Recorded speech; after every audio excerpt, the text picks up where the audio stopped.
তো chemical change যে চ্যাপ্টারটা আছে সেটা আমরা প্রায় লাস্টের দিকে পৌঁছে গেছি। তো আমাদের বাফার যে লাস্ট লেকচারে ছিল বাফার সলিউশনে, তো তার কিছু ম্যাথ আছে। তোমাকে আমি ফর্মুলাটা কভার করে দিচ্ছি, জাস্ট ম্যাথগুলো ট্রাই করবা, ট্রাই করে দেখবা যে পারতেছো কিনা। আমি ম্যাথের উপর লাস্টে একটা লেকচার করবো যে ম্যাথমেটিক্যাল যে প্রবলেমগুলো আছে।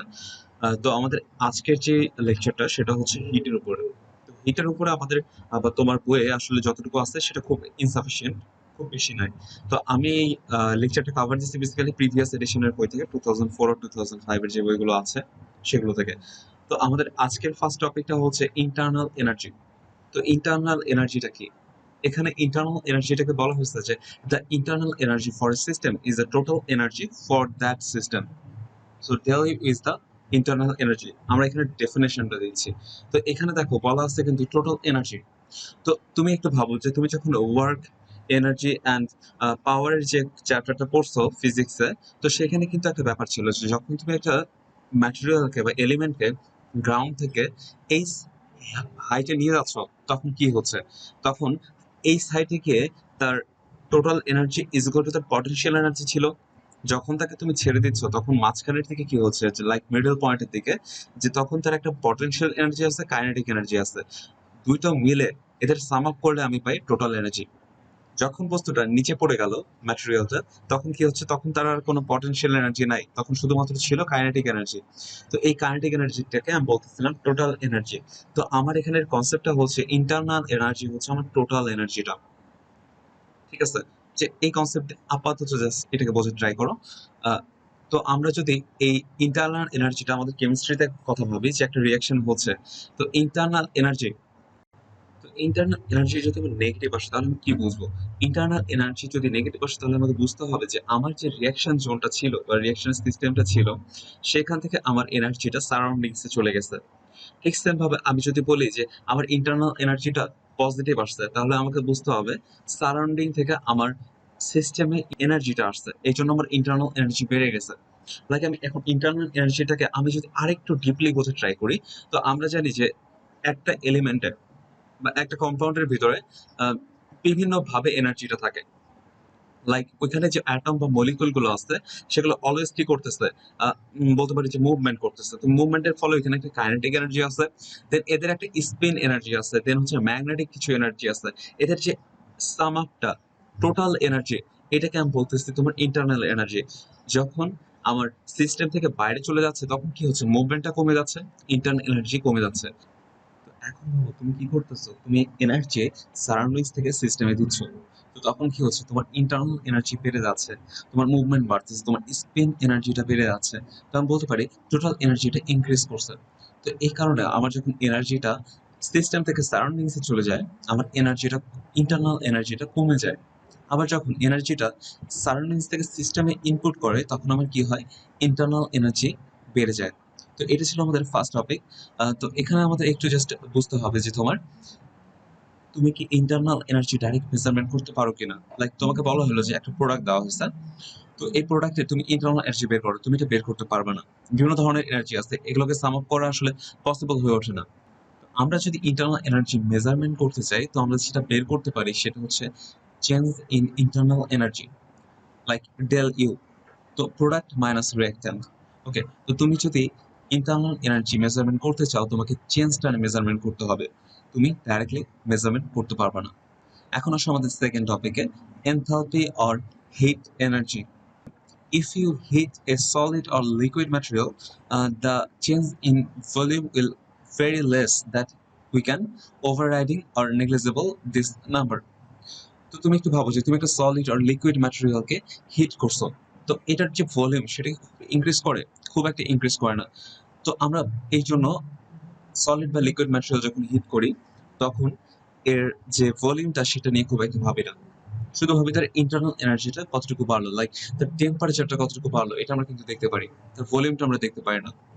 তো এখন ভাবো একটা গ্যাসিয়াস যে ম্যাটেরিয়াল আছে সেটাকে তুমি কি করছো, কনস্ট্যান্ট প্রেসারে তুমি কি করছো, হিট দিছো। হিট দিলে কি হবে, এর কিন্তু একটা ভলিউম ইনক্রিজ করবে। ঠিক আছে?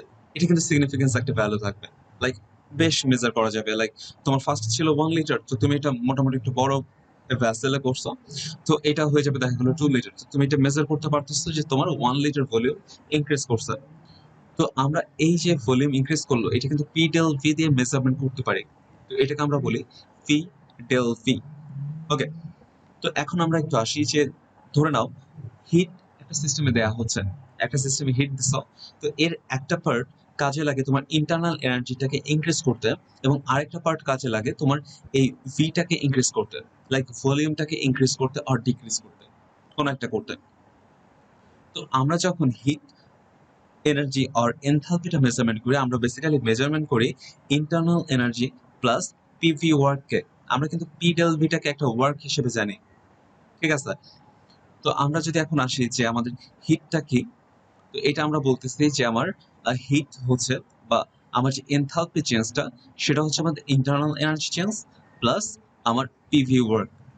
ওকে, তো আমাদের নর্মালি এনথালপির যে ডেফিনেশনটা সেটা হচ্ছে আমাদের at constant temperature the summation of change in internal energy and product of pressure and volume is called enthalpy. তো এনথালপি বেসিক্যালি এইচ দিয়ে তোমার হচ্ছে এক্সপ্রেস করা হয়। আমরা ডেল এইচ দিয়ে বেসিক্যালি এনথালপি চেঞ্জটাকে এক্সপ্রেস করি। তো এনথালপি ইজ ইকুয়াল টু তোমাকে যদি কোনো কিছুর ইন্টারনাল এনার্জি এবং ওটার প্রেশার আর ভলিউমটা দেওয়া থাকে, তো তুমি এটা ইনটু করলে তুমি এনথালপিটা পেয়ে যাবে। তো আমরা যদি এখানে একটু ফোকাস করি যে enthalpy is dependent on the temperature and pressure. তো এখানে ফোকাস করো যে তোমার টেম্পারেচার আর প্রেশারের উপর ডিপেন্ড করতেছে। It isn't it is not dependent on the path of change. কোন পাথে তোমার চেঞ্জটা আসছে সেই পাথের উপর ডিপেন্ড করে না। তো এটা আমরা বেসিক্যালি হেস লতে ডিসক্রাইব করবো। জাস্ট এটা একটু জাস্ট কনসিডার করিও যদি এমসিকিউতে আসে যে এনথালপি ডিপেন্ড করে কিসের উপরে, সেটা হচ্ছে টেম্পারেচার অ্যান্ড প্রেশার, পাথের উপরে না। তো যে কোনো পাথ দিয়ে যাও তোমার এনথালপিটা ইকুয়াল আসবে। এনথালপি চেঞ্জ ইন রিয়াকশন আমরা যে ইকুয়েশনটা একটু আগে দেখে আসলাম, del H equal to del U plus P del V. তো আমরা ওই ইকুয়েশনটা দিয়ে একটু ভাববো। তো ফার্স্টে তুমি দেখো the heat emits or absorbed of a reaction after equalization is called the enthalpy change in reaction. এখন একটা জিনিস ভাবো যে আফটার ইকুয়ালাইজেশন মানে কি? ইকুয়ালাইজেশন মানে তোমাকে এটা বোঝানো হচ্ছে যে তোমার একটা রিয়াকশন দেওয়া আছে লাইক H2 প্লাস Cl2 থেকে হচ্ছে HCl। এটা কিন্তু ইকুয়াল ছিল না, মোল নাম্বারটা ইকুয়াল ছিল না অ্যাটমের। তো তুমি ইকুয়াল যদি করো তাহলে কি আসবে? একটু 2 আসবে।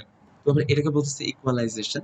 এর কারণ হচ্ছে আমরা যদি ইকুয়াল করে না নিই মোল নাম্বারটাকে, অ্যাটমের মোল নাম্বারটাকে, তাহলে আমাদের যেটা প্রবলেম হবে আমরা হিটটাকে পারফেক্টলি মেজার করতে পারবো না। এই জন্য সবসময় হিট মেজারমেন্ট করার জন্য তোমার ইকুয়াল করে নিতে হবে মূল নাম্বারটা। এটা হচ্ছে ফার্স্ট রুল। দেন এখন আসো আমরা এই যে এনথালপি চেঞ্জ ইন রিঅ্যাকশন বা ডেল এইচ, যেটা আমরা নেগেটিভ হলে আমরা বলি এক্সোথার্মিক এন্ড পজিটিভ হলে আমরা জানি হচ্ছে এন্ডোথার্মিক। তো এটাকে আমরা দুই ভাবে মেজারমেন্ট করতে পারি। সেটা হচ্ছে bond breaking energy and bond joining energy দিয়ে। আমরা এটা 19 দেখে আসছি যে তোমার হচ্ছে bond breaking minus bond joining যদি আমি করি, তো আমার যদি নেগেটিভ আসে তো এটা হচ্ছে এক্সোথার্মিক, যদি পজিটিভ আসে এন্ডোথার্মিক। তো এখন যদি আমি এনথালপির ইকুয়েশনটা দিয়ে করতে চাই, লাইক আমি এখানে বলতেছি del is equal to product minus reactant, প্রোডাক্টের এনথালপি মাইনাস রিঅ্যাক্টেন্টের এনথালপি। প্রোডাক্টের এনথালপিটাকে আমি বলতে পারি এটা, এবং রিঅ্যাক্টেন্টের এনথালপিটাকে বলতে পারি আমি এটা। তো আলটিমেটলি আমার যেটা আসতেছে যে আমার internal energy difference plus P del V. তো del is equal to del U plus P del V. তো এটা হচ্ছে আমাদের এনথালপি চেঞ্জ ইন রিঅ্যাকশন। তো তোমাকে যদি কোনো একটা প্রোডাক্টের ইন্টারনাল এনার্জি, প্রেশার অ্যান্ড ভলিউমটা দেওয়া থাকে এবং রিঅ্যাক্টেন্টের ইন্টারনাল এনার্জি, প্রেশার অ্যান্ড ভলিউমটা দেওয়া থাকে, তুমি ইজিলি এরকম ওয়েতে এটাকে সলভ করতে পারবা। এখন আসো যে আমাদের যে এনথালপি এটার সিগনিফিকেন্সটা কি, লাইক এই যে ইকুয়েশনটা আমি দেখলাম এটার সিগনিফিকেন্সটা কি। এখন একটু ভাবি যে আমাদের যদি del is equal to del U হয়, ফার্স্টে যদি হয়ে যায় এরকম, তো আমরা কি বুঝবো? লাইক আমাকে বুঝতে হবে যে ডেল ভিটা 0 আসছে বা পিপি ওয়ার্ক হয়নি। তো পিপি ওয়ার্ক কখন হয় না? যখন এটা সলিড আর লিকুইড ম্যাটেরিয়াল ছিল, অথবা এখানে বলা আছে যে reactant and products are solids আর liquids, that's why the change in volume is negligible. আরেকটা ওয়ে আছে, সেটা হচ্ছে তোমার যদি গ্যাসিয়াস অবস্থায় থাকে, যদি প্রোডাক্টের অ্যান্ড রিঅ্যাক্টেন্টের মোল নাম্বারটা ইকুয়াল হয়, লাইক এখানে দেখো যে তোমার রিঅ্যাক্টেন্টের মোল নাম্বার 2, প্রোডাক্টের মোল নাম্বার 2। তো এখানে যদি তুমি ভলিউমটাকে মেজার করো তো তুমি এখানে 0 পাবা, চেঞ্জটা আসবে না। কারণ কি আমরা কি জানি যে 1 মোল গ্যাস স্ট্যান্ডার্ড কন্ডিশনে 22.4 ভলিউম দখল করে, লাইক সেটাকে তোমার হচ্ছে কন্টেইন করে। দেন আমি যদি বলি যে 2 মোল তাহলে কতটুকু তোমার হচ্ছে মানে কন্টেইন করে থাকবে, সেটা হচ্ছে 44.8। ঠিক সেম ভাবে HCl এর যে গ্যাসিয়াস ফর্মটা আছে সেটা কিন্তু 44.8 ভলিউমটাকে সে ক্যাপচার করবে। তো আমি বলতে পারি যে যখন আমার মোল নাম্বারের মধ্যে কোনো ডিফারেন্স নেই, তখন আমি কোনো ধরনের ভলিউমের চেঞ্জ পাবো না, আমার পিভি ওয়ার্ক হবে না, আমার ডেল এইচটাই হবে ইন্টারনাল এনার্জি চেঞ্জ। তো নেক্সট, আমার যদি ডেল এইচটা ডেল ইউএর থেকে বড় হয় তো কি হবে? সেক্ষেত্রে আমি এটা বুঝবো যে আমার পিভি ওয়ার্ক হয়েছে এখানে। তো পিভি ওয়ার্ক হয়েছে এবং পিভি ওয়ার্কের ক্ষেত্রে আমার ডেল ভিটা ইনক্রিজ করছে, এই জন্য পি ডেল ভিটা পজিটিভ আসছে, তাই আমার ডেল এইচটা বেড়ে গেছে। তো এখন দেখো কখন ইনক্রিজ করবে, যদি তোমার রিঅ্যাক্ট্যান্টের molecule number, mole number less than তোমার হচ্ছে প্রোডাক্টের হয়। তাহলে প্রোডাক্টের মোল নাম্বার বেড়ে গেলেই তুমি বলতে পারো যে তোমার ভলিউমটা বেড়ে যাবে। লাইক এখানে 44.8, এখানে 22.4, তার মানে ইনক্রিজ করছে। ঠিক সেম ভাবে ডেল এইচ যদি নেগেটিভ আসে, মানে লেস আসে দেন ডেল ইউ, তাহলে আমাকে বুঝতে হবে যে আমার পি ডেল ভিটা নেগেটিভ ছিল। নেগেটিভ কখন হবে? যখন ডেল ভিটা নেগেটিভ হবে। তো নেগেটিভ কখন হইতে পারে? সেটা হচ্ছে যখন আমার রিঅ্যাক্ট্যান্টের মোল নাম্বারটা আমার প্রোডাক্টের থেকে কম হয়। তো এটা কিন্তু তোমার জানার বিষয়। দেন আমার যে ইকুয়েশনটা ছিল del H equal to H P minus H R, এখান থেকে কিন্তু আমি ইজিলি আমার এন্ডোথার্মিক আর এক্সোথার্মিকটাকে ইজিলি বের করে আনতে পারি। সেটা কিভাবে? যদি আমার এইচ পিটা বড় হয় তাহলে আমার কি হবে? এটা যদি গ্রেটার অ্যামাউন্টে থাকে তাহলে আমার কি হবে? এইচ আরটা ছোট, যদি ছোট হয় তাহলে কি হবে? আমার একটা পজিটিভ ভ্যালু আসবে। তো পজিটিভ ভ্যালু মিনস এটা এন্ডোথার্মিক। যদি এইচ পিটা এখন ছোট হয় এবং এইচ আরটা বিগ হয় তাহলে আমার কি হচ্ছে? আমার নেগেটিভ ভ্যালু আসতেছে। তো নেগেটিভ ভ্যালু আসলে আমি কি বুঝবো? এটা একটা এক্সোথার্মিক রিঅ্যাকশন। তো এখানে একটা জিনিস জাস্ট খেয়াল রাখবা যে তোমার ইন্টারনাল এনার্জি সিগনিফিকেন্সটা তোমার এনথালপির থেকে অলওয়েজ কম। কেন? তার কারণ হচ্ছে ইন্টারনাল এনার্জির যে রিলেশনটা সেটা হচ্ছে টেম্পারেচার অ্যান্ড ভলিউমের উপরে, constant temperature and constant volume. তো তুমি যখন ইন্টারনাল এনার্জিটাকে মেজার করতেছো তখন কিন্তু তুমি কনস্ট্যান্ট ভলিউমে করতেছো। তো যখন কনস্ট্যান্ট ভলিউমে করতেছো তখন কি হচ্ছে? তোমার পিভি ওয়ার্কটা কিন্তু এটা সাইড অফ হচ্ছে। তো এটা থাকতেছে না কিন্তু। তো তুমি শুধুমাত্র ইন্টারনাল এনার্জিতে ফোকাস করতেছো। কিন্তু আমার যদি এনথালপির কথা ভাবি, এনথালপি ডিপেন্ড করতেছে কার উপরে? যে তোমার কনস্ট্যান্ট টেম্পারেচার অ্যান্ড কনস্ট্যান্ট প্রেশারের উপরে। তো এটা কিন্তু কনস্ট্যান্ট ভলিউমের উপরে ডিপেন্ড করে না। তার মানে আমি এখানে পি ডেল ভি এর যে ওয়ার্কটা হয় সেটা কিন্তু আমি এখানে নিতে পারবো। ফলে আমার এটার কিন্তু সিগনিফিকেন্স বাড়তেছে, ভ্যালু বাড়তেছে।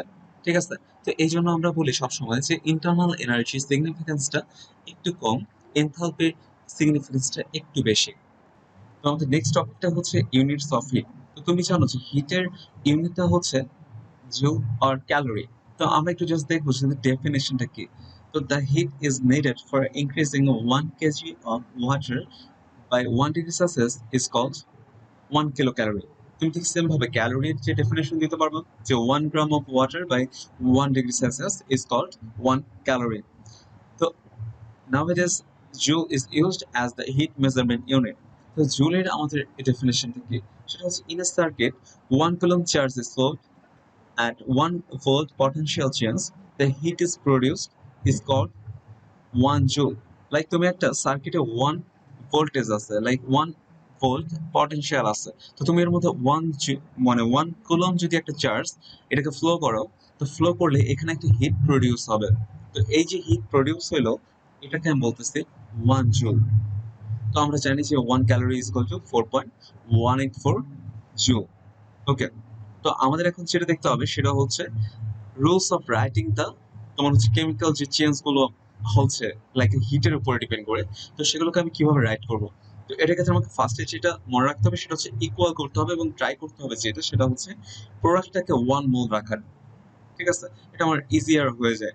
দেন আমাকে যেটা ট্রাই করতে হবে এক্সপ্রেস করতে হবে ফেস এন্ড এলিমেন্টস। লাইক এখানে দেখো আমি গ্যাসিয়াস ফেস, লিকুইড ফেস এগুলো কিন্তু দিচ্ছি। তো এগুলো কিন্তু দিতে হবে। দেন অ্যাকোয়াসটাকে আমরা কি বলি? একিউ। এবং ভ্যাপোরাইজ যদি কিছু হয়ে থাকে লাইক ওয়াটার ভ্যাপার হয়ে গেছে H2O, তো তখন তার পাশে বিএপিটা ইনক্লুড করে দিতে হবে। লাস্ট ওয়ান, আমরা মাঝে মধ্যে বলি যে standard temperature and pressure. Standard temperature and pressure কত? 273। দেন আমাকে যদি বলে যে তোমার হচ্ছে এসএটিপি তে আমাদের একটা চেঞ্জ হয়েছে, তো আমি কি জানি 298 কেলভিন। তো এখন ধরো এই রিঅ্যাকশনটা 298 কেলভিনে হয়েছে, তো তুমি কিভাবে এটাকে এক্সপ্রেস করবা? তো তুমি রিঅ্যাকশনটা দেখাচ্ছ, ফেজ দেখাচ্ছ, দেখানোর পরে ডেল এইচ দিবা, দেওয়ার পরে এই 298 কেলভিনে এই ডেল এইচটা কত সেটা হচ্ছে এটা। তো এইভাবে লেখাটা হচ্ছে একটা হিট অফ রিঅ্যাকশনের বা হিট রিঅ্যাকশন যেগুলো আছে সেগুলো লেখার নিয়ম। ঠিক আছে, এই রুলস গুলো ফলো করে ট্রাই করবে, এগুলো আসলে তোমার মার্কটাকে ইনক্রিজ করতে সাহায্য করবে। নেক্সট আমরা দেখবো যে তোমার ডিফারেন্ট টাইপ অফ যে এনথালপি চেঞ্জ গুলো আছে, লাইক এনথালপি অফ সাবলিমেশন বা এনথালপি অফ লাইক অ্যাটমাইজেশন। তো আমরা ফার্স্টে দেখি যে এনথালপি অফ সাবলিমেশনটা কি। The heat is required to one mole solid material to go on gaseous phase is called enthalpy of sublimation. তো সাবলিমেশন মানে তো জানো যে তোমার হচ্ছে যদি একটা এলিমেন্টকে আমি হিট দিই সলিড অবস্থায়, সেটা যদি লিকুইড না হয়ে ডাইরেক্ট গ্যাসিয়াস ফর্মে চলে যায়, তো এটাকে আমি বলি যে সাবলিমেশন। তো ওয়ান মোল সলিডকে আমি হিট দিয়ে ওয়ান মোল গ্যাসিয়াস ফেজে নিয়ে যেতে পারি, তো এটার জন্য আমার যে হিটটা রিকোয়ার করলো সেটা হচ্ছে আমার এনথালপি অফ সাবলিমেশন। তো এখানে জাস্ট একটু এক্সাম্পল দেওয়া আছে যে গ্রাফাইট অ্যান্ড হচ্ছে পটাশিয়াম সলিড। তো পটাশিয়াম সলিড অবস্থায় তুমি যদি হিট দাও, তো সেটা কিন্তু ডাইরেক্ট গ্যাসিয়াসে চলে যায়। তো নেক্সট আসো যে আমার অ্যাটমাইজেশন এনথালপি। তো অ্যাটমাইজেশন ওয়ার্ডটা দিয়ে আমি বুঝতেছি যে আমার এখানে কি থাকবে, মলিকিউল থাকবে যেটাকে আমি অ্যাটমে কনভার্ট করব। তো আমার ওয়ান মোল অ্যাটম আমি যদি প্রডিউস করতে চাই তার জন্য আমার যে হিটটা লাগবে, তো এখানে দেখো আমি কিন্তু কি করছি, আমার কিন্তু প্রোডাক্টটাকে ওয়ান মোল রাখছি, যেটা আমি একটু আগে হিট রিয়াকশনের ক্ষেত্রে আমি বলে আসছি যে প্রোডাক্টটাকে ওয়ান মোল রাখার ট্রাই করছি। তো এখানে ওয়ান মোল অ্যাটম প্রডিউস করতে আমার যে এনার্জিটা লাগলো সেটা হচ্ছে আমার অ্যাটমাইজেশন এনার্জি। তো এখানে দেখা যাচ্ছে যে ডেল-এইচটা আমার কি পজিটিভ, তার মানে কি এটা একটা এন্ডোথার্মিক রিঅ্যাকশন, তার মানে এখানে আমার এনার্জিটা রিকোয়ার করছে। দেন নেক্সট যদি আমরা আসি যে এনথালপি অফ ভ্যাপোরাইজেশন। তো এনথালপি অফ ভ্যাপোরাইজেশনটা কি, যে আমার ধরো একটা ওয়াটার আছে বা লিকুইড ফর্ম আছে, লিকুইড ফর্ম থেকে আমি কোন ফেজে যাব, আমাকে গ্যাসিয়াস ফর্মে যেতে হবে, ভ্যাপার হতে হবে। তো ভ্যাপারে যাওয়ার জন্য আমার যে এনার্জিটা লাগে সেটা হচ্ছে আমার এনথালপি অফ ভ্যাপোরাইজেশন। এখানে একটা জিনিস খেয়াল রাখতে হবে, the heat is required for one mole liquid material to form vapour at its boiling point. তার মানে তুমি বয়লিং পয়েন্টের উপরে টেম্পারেচারে কিন্তু হিট করলে হবে না, তোমাকে বয়লিং পয়েন্টে হিট করতে হবে। সেই ক্ষেত্রে তোমার যে এনার্জিটা লাগতেছে, যে হিটটা রিকোয়ার করতেছে, সেটা হচ্ছে তোমার এনথালপি অফ ভ্যাপোরাইজেশন। ওকে, তো নেক্সট যদি আসো যে এনথালপি অফ ফিউশন, এটা ঠিক same, the heat is required for one mole solid material to form liquid at its melting point. তো যেই হিটটা লাগে তোমার হচ্ছে ওয়ান মোল সলিডকে ওয়ান মোল লিকুইডে কনভার্ট করতে অ্যাট ইটস মেল্টিং পয়েন্ট, এর মেল্টিং পয়েন্টে যদি কনভার্ট করতে চাও, তোমার যে হিটটা লাগতেছে সেটা হচ্ছে তোমার এনথালপি অফ ফিউশন। নেক্সট আমার হচ্ছে আয়নাইজেশন এনথালপি বা আয়নাইজেশন যে এনার্জিটা আমরা দেখে আসছি, এটা হচ্ছে আমাদের থার্ড চ্যাপ্টারে ছিল ফার্স্ট পেপারে। তো সেখানে আমাকে কি বলছিল যে তোমার ওয়ান মোল গ্যাসিয়াস অ্যাটম থেকে তোমার হচ্ছে ওয়ান মোল ইলেকট্রন, লাইক আমি এটাকে যদি রিমুভ করতে চাই আমার যে এনার্জিটা লাগে, ঠিক আছে। তো এখানে যদি আমি একটু ফোকাস করি যে at gaseous state the energy is required for one mole atom to form its one mole positive ion is called the ionization energy। তো এখানে কি হয়, আমরা এনার্জিটা রিকোয়ার করে। ঠিক সেম ভাবে আমি যদি ইলেকট্রন অ্যাফিনিটিটাকে একটু দেখি, যে ইলেকট্রন অ্যাফিনিটি কিন্তু আমি জানি আমার ডেফিনেশনটা কি, সেটা হচ্ছে ওয়ান মোল গ্যাসিয়াস অ্যাটম থেকে অ্যাটমে যদি আমি কি করি ওয়ান মোল ইলেকট্রন দিই আরো অ্যাড করি, তো অ্যাড করলে কি হবে, এটা ওয়ান মোল নেগেটিভ আয়নে পরিণত হয়ে যাবে, গ্যাসিয়াস নেগেটিভ আয়ন। তো ওয়ান মোল গ্যাসিয়াস নেগেটিভ আয়নে কনভার্ট করতে আমার যে এনার্জিটা আমি পাচ্ছি, তার মানে এটা হচ্ছে আমার একটা এক্সোথার্মিক রিঅ্যাকশন। এখানে যখন আমি অ্যাড করি তখন আমি কিছু পাই, তো সেটা পাচ্ছি কত, -348। তো হচ্ছে এই রিঅ্যাকশনের জন্য আমার এটা হচ্ছে এনার্জি আমি ইমিট করতেছে। তো নেক্সট আসো যে ল্যাটিস এনথালপিটা কি। তো ল্যাটিস নিয়ে আমরা বেসিক্যালি আরো পড়বো এরপরে কোনো এক লেকচারে।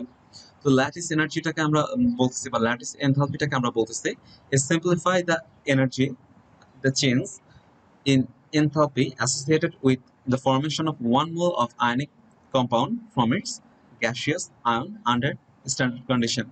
তো স্ট্যান্ডার্ড কন্ডিশনে যদি আমি ওয়ান মোল কম্পাউন্ড ফর্ম করতে চাই, তো এটা যদি আমার ওয়ান মোল আয়ন থেকে হয়, তো এর জন্য যে এনার্জিটা আমার রিলিজ হয় সেটা হচ্ছে আমার ল্যাটিস এনথালপি। তো ইজিলি বলতে গেলে আয়ন থেকে কম্পাউন্ড করতে গেলে আমার যে এনার্জিটা রিলিজ হয় সেটা হচ্ছে আমার ল্যাটিস এনথালপি। তো নেক্সট আসো, নেক্সট হচ্ছে আমাদের এটা হচ্ছে আমাদের লাস্ট টপিক আজকের, সেটা হচ্ছে থার্মোডাইনামিক্স ল। তো এখানে আমরা থার্মোডাইনামিক্স যে ল আছে 3, সেটা আমরা যাচ্ছি না, like first law second law ওইটা না, এটা হচ্ছে জাস্ট এর উপর বেস করে আমাদের কি কি ল দিয়ে গেছে, লাইক ল্যাভয়েসিয়ে, দেন হচ্ছে হেস, কি ল গুলো দিয়ে গেছে। তো ল্যাভয়েসিয়ার ল্যাপ্লাসের একটা ল আছে, সেটা হচ্ছে এটা ল তোমার বইয়ে আছে, তুমি এটা একটু ট্রাই করো মুখস্থ করে। তো এটা আমাকে বলে যে যদি একটা রিয়াকশন ফরওয়ার্ডে যদি ঘটাও তাহলে কি হচ্ছে, এখানে আমার নেগেটিভ মানে হচ্ছে এটা একটা এক্সোথার্মিক রিয়াকশন। ঠিক সেম রিয়াকশনটাকে যদি আমি ব্যাকওয়ার্ডে করি তাহলে আমি এটা পাবো এন্ডোথার্মিক রিয়াকশন। ওকে, ভ্যালু সেম হবে, সাইন ডিফারেন্ট, এটা এখানে বলা আছে যে একটা রিয়াকশন ফরওয়ার্ডে করলে যে মান যে ভ্যালুটা পাওয়া যায় এবং ব্যাকওয়ার্ডে করলে ঠিক একই ভ্যালু পাওয়া যাবে, সাইনটা ডিফারেন্ট হবে। দেন আমার যে সেকেন্ড যে ল সেটা হচ্ছে আমার হেস ল। তো হেস ল খুবই ইম্পর্টেন্ট, হেস ল দিয়ে আমাদের বেশ কিছু ম্যাথ করতে হবে। তো হেস লটা আমাকে যেটা স্টার্ট করে সেটা হচ্ছে তুমি একটা রিয়াকশন লাইক কার্বনের সাথে অক্সিজেন অ্যাড করছো, কার্বন ডাইঅক্সাইড হয়েছে, তো এখানে তুমি কি পাচ্ছ, এনার্জি পাচ্ছ। তো আমরা জানি যে কার্বনকে যদি আমি ইনসাফিসিয়েন্ট অক্সিজেনের প্রেজেন্সে আমি যদি এটাকে কি করি, অক্সিডেশন করি, তাহলে আমার কি হয়, কার্বন মনোঅক্সাইড প্রডিউস হয়। তো এখানে দেখো যে এই রিয়াকশনের পরে আমার কি হচ্ছে, কার্বন মনোঅক্সাইডকে আমি আবার অক্সিডেশন করতেছি, ফলে আমার কার্বন ডাইঅক্সাইড পাচ্ছি। ফলে আমার দুই ক্ষেত্রে কি হচ্ছে, আমার এনার্জিটা কিন্তু রিলিজ হচ্ছে। তো এটাকে যদি সাম আপ করো তাহলে তুমি কি পাচ্ছ, একটা এনার্জি পাচ্ছ। এটা কি তোমার ফার্স্ট যে পাথটা ছিল সেই এনার্জির ইকুয়াল। তো আমি বলতে পারি আমি একটা রিয়াকশনের যেই পাথ দিয়ে যাই না কেন, আমার যদি ফার্স্ট এলিমেন্ট গুলো এবং লাস্ট এলিমেন্ট গুলো একই হয়, তাহলে আমি যেই পাথ দিয়ে যাই আমার টোটাল এনার্জিটা সেম থাকবে। তো এখানে আমার যেটা ডিপেন্ড করে সেটা হচ্ছে initial and final state, initial and final. তো আমি বলতে পারি ইনিশিয়াল অ্যান্ড ফাইনাল স্টেটের উপর ডিপেন্ড করতেছে। আমার যে মিডে আমার যে কার্বন মনোক্সাইড প্রডিউস হয়েছিল সেটার উপর ডিপেন্ড করে না। ঠিক আছে, হেস লটা হচ্ছে আমাদের সাম আপে অনেক হেল্প করবে। তো আমরা জাস্ট আজকে একটা ম্যাথ দেখবো হেস ল এর উপর ডিপেন্ড করে। তো সেই ম্যাথটা হচ্ছে এরকম যে তোমার ধরে নাও তোমাকে এখানে বলছে ক্যালকুলেশন যে enthalpy of formation, like carbon এখানে যে CH4 যেটা আছে বা মিথেন, এটাকে ফর্ম করতে তোমার যে এনার্জিটা তুমি দিতে হচ্ছে বা পাচ্ছ সেটা তোমাকে ডিটারমাইন করতে বলছে। তো এখানে কিছু ইনফরমেশন দেওয়া আছে, লাইক কার্বনকে অক্সিডেশন করলে যে এনার্জি তোমার হচ্ছে রিলিজ হয়, দেন হচ্ছে তোমার হাইড্রোজেনকে যদি অক্সিডেশন করো তাহলে তোমার যে পরিমাণ রিলিজ হচ্ছে, অ্যান্ড লাস্ট ওয়ান হিয়ার হচ্ছে আমার যদি মিথেনকে আমি অক্সিডেশন করি তো আমার যে পরিমাণ এনার্জি রিলিজ হয়। তো এখন তুমি ফার্স্টে ভাবো ফরমেশন, CH4 তুমি কিভাবে ফরমেশন করবে, কার্বন আর হাইড্রোজেন দিয়ে। তো আমার এখানে ফরমেশনের রিঅ্যাকশনটা আমি দেখাচ্ছি। তো এখন আমাকে যেটা করতে হবে, এখানে কার্বনের মোল সংখ্যা কত, 1। তো এখানে আমার কিন্তু 1 আছে, তার মানে আমার এটা ইকুয়াল করতে হবে না। নেক্সটে আসো যে তোমার এখানে হাইড্রোজেনের মোল সংখ্যা কিন্তু 2, তো এখানে হাইড্রোজেনের মোল সংখ্যা 1, তাহলে আমি এই যে সেকেন্ড যে রিঅ্যাকশনটা আছে সেটাকে আমি 2 দিয়ে ইনটু করব। তো 2 দিয়ে ইনটু করলে আমার এটাকে 2 দিয়ে ইনটু করতে হবে, যেটা আমার এখানে করা হয়েছে, সেকেন্ড রিঅ্যাকশনটাকে আমি 2 দিয়ে ইনটু করছি। 2 দিয়ে ইনটু করে আমি এনার্জিটাকেও লাইক 1 মোল থেকে আমার যেটা প্রডিউস হইতো, যে এনার্জিটা পাইতাম 2 মোল থেকে আমি বেশি পাবো, তো এখানে বেশি পাচ্ছি। দেন আমার থার্ড যে রিঅ্যাকশনটা আছে সেটা হচ্ছে CH4। তো দেখো এখানে CH4 আছে, এর মোল সংখ্যা কিন্তু ইকুয়াল, তাহলে এটাকেও আমার চেঞ্জ করার দরকার নেই। তো এখন দেখো তুমি যেটা করতে হবে তোমাকে, C+2H2, এখানে কিন্তু CH4টা আমার লেফট হ্যান্ড সাইডে নাই, রাইট হ্যান্ড সাইডে। তো আমি এটা কি করতে পারি, এটাকে অপোজিট করে নিতে পারি। ল্যাভয়েসিয়ার যে রুলটা আছে আমি যদি অপোজিট করে নিই তাহলে এটা কি হয়ে যাবে, পজিটিভ হয়ে যাবে। তো এখানে কি করা হয়েছে, অপোজিট করে নিয়ে পজিটিভ করা হয়েছে। এখন যদি আমি সবগুলোকে অ্যাড করে দিই তো আমার যেটা আসবে, প্লাস মাইনাস করে অক্সিজেন কোনো থাকবে না, কার্বন ডাইঅক্সাইড থাকবে না, যেটা হবে কার্বন প্লাস 2H2। তো এটা করলে আমি পাচ্ছি হিট অফ ফরমেশন। তো এটা দেখো তোমার হচ্ছে এই তিনটা এনার্জি বা এই তিনটা যে এনথালপি সেটাকে আমি অ্যাড করছি। ঠিক আছে, তো এর ফলে আমি ফরমেশন এনার্জিটা পাচ্ছি। তোমার বইয়ে এই ফরমেশন এনার্জির উপর ডিপেন্ড করে বা ফরমেশন এনথালপির উপর ডিপেন্ড করে অনেকগুলো ম্যাথ আছে। এই ম্যাথগুলো খুব ইম্পর্টেন্ট, এগুলো আসলে বোর্ডে আসার মতো ম্যাথ। দেন এমসিকিউতে কিছু ম্যাথ আসে। তো তোমার কাজ হবে যে এই টাইপের যদি কোনো প্রবলেম থেকে থাকে তো সেগুলো করা। এন্ড বাফারের যে কিছু ম্যাথ তুমি ট্রাই করবা। আমি বাফারের উপর লাস্ট যে আমার লেকচার থাকবে কেমিক্যাল চেঞ্জের, সেটাতে আমরা বেসিক্যালি হেসেল ল এর কিছু জিনিস দেখবো। আমাদের অর্ডার অফ রিয়াকশনের একটা জিনিস মিস গেছিল, সেটা আমরা একটু দেখবো। দেন হচ্ছে আমাদের যে ম্যাথমেটিক্যাল ডেরিভেশন বা ম্যাথমেটিক্যাল যে আইটেম গুলো আছে সেগুলো দিয়ে আমরা এই কেমিক্যাল চেঞ্জ এই উইকে শেষ করতেছি, লাইক সানডেতে। ঠিক আছে।